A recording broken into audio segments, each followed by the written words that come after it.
Well, primary first started when Paul, Tristan and I were thinking about a new exhibition, leading on from last year's exhibition at the Round Tower. And we all decided that because of the rise of mobile phone photography, we'd like it to take that form. We thought there'd be a lot more people that would be up for taking part. One of the most interesting things as well is how the different applications can be used. So obviously on the iPhone you've got various apps that can be downloaded and various other phone models as well. So you've got things like Instagram, Camera Bag, which enable you to almost customize your photographs to get them looking how you actually want to. Well, I think it was really about capturing the city, making a sort of documenting the city in as many different ways as possible.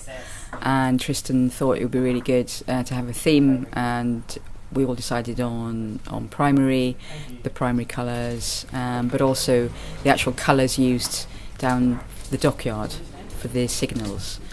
Well, I think with all Strong Island projects, we sort of use social media quite a lot, and obviously we've got the website, we've also got the Twitter feed and Facebook, so we sort of worked on getting a series of posters together to actually advertise it. So it was a call for content initially, an explanation of what it was about, where the exhibition would be held, how long it was on for.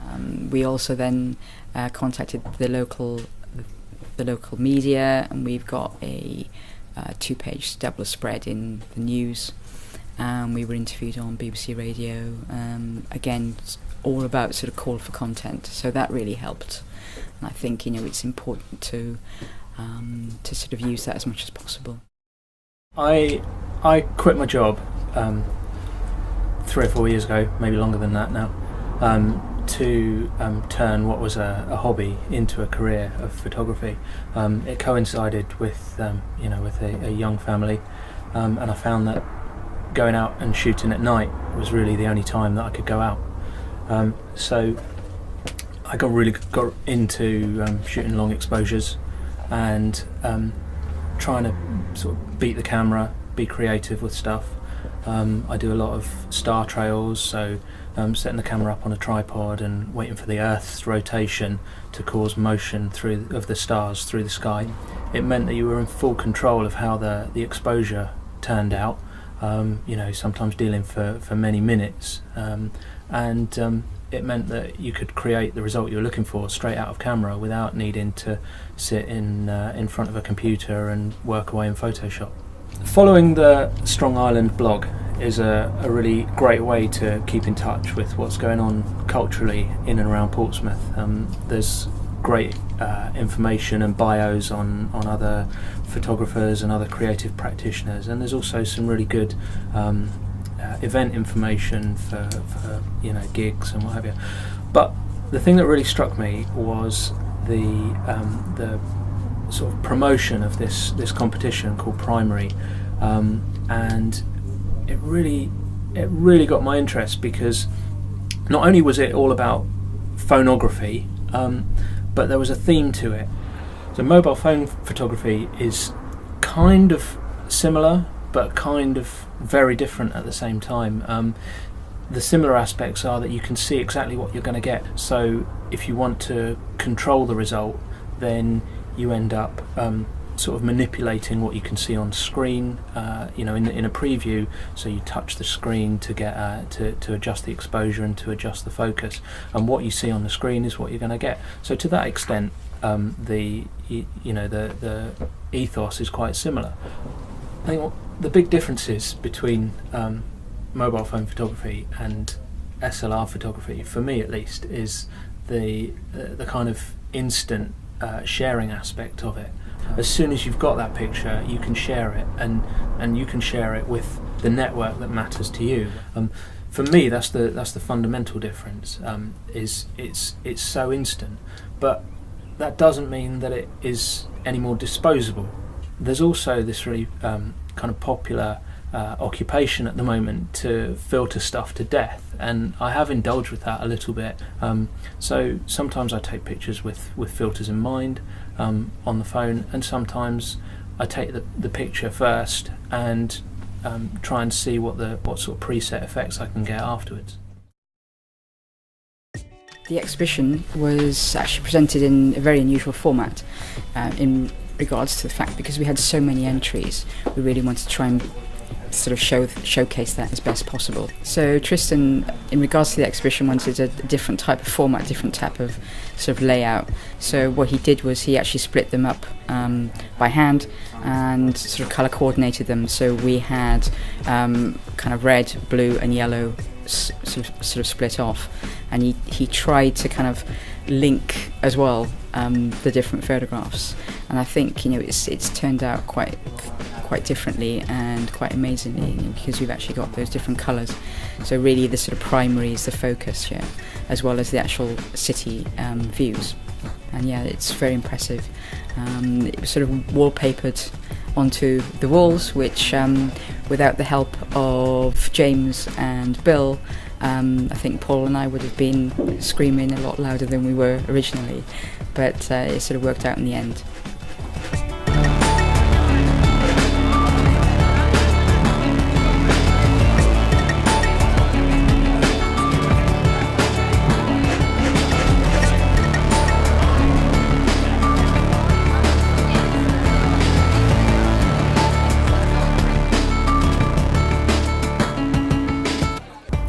It was great fun to go in and to walk past people. The venue was so busy that there were people outside. It was a great evening, fortunately, but there was people outside having a drink and chatting, and you could see that there was a real buzz circulating. And to go in and to see the way that the guys had produced the exhibition, it was fantastic. I've never seen anything quite like it.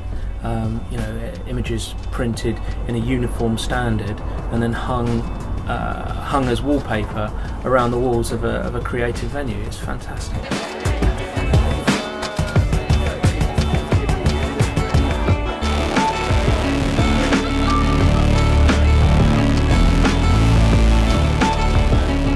The opening night for primary was very successful, and there was just this constant stream of people coming in. A lot of supporters of Strong Island that had taken part in last year's exhibition as well, and I think just sort of generally where sort of Bonzo Studio is situated, we had quite a lot of sort of traffic, people walking past, and people were just staring. People would come in and they would just look at the walls and be sort of drawn in by the different variety on show. So that was quite good, just to see people milling around and standing in one spot for quite a long time, and then sometimes walking away and even coming back there. So it was actually quite good, and it set off quite a conversation sort of piece as well.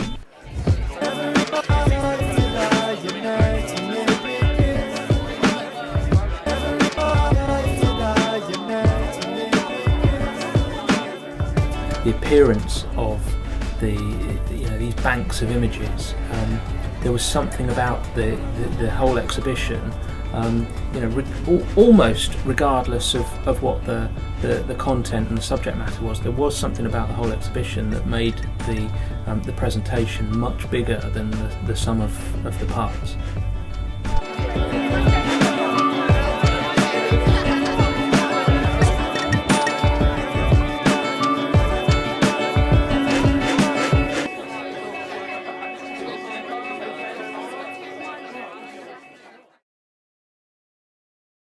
I'm quite flattered, as it turns out, that my image was chosen as the winning image, because other people had noticed the same things as me, and really it just came down to luck. I think more than anything else, that my image was selected as first prize, first place. Other people had chosen the same buildings. There were people who'd shot with reflections, and I suppose I just lucked in that my image had the right combination that appealed to the judges. Well, I think the exhibition is finishing at Bonzo Studio now at the end of the month, And the actual plans for it is that all the photographs that were entered into the exhibition will all be featured in a special tab on the Strong Island website, so that again, it's almost sort of given back to the community. Those that sort of took part, they can see their work online, and it will have a sort of legacy there as well. The interesting thing for me is that people have investigated their city and they've kind of documented as much as possible the things that you would normally expect to find, but also the things that you wouldn't necessarily expect to find. So it's been quite varied to see the results for that.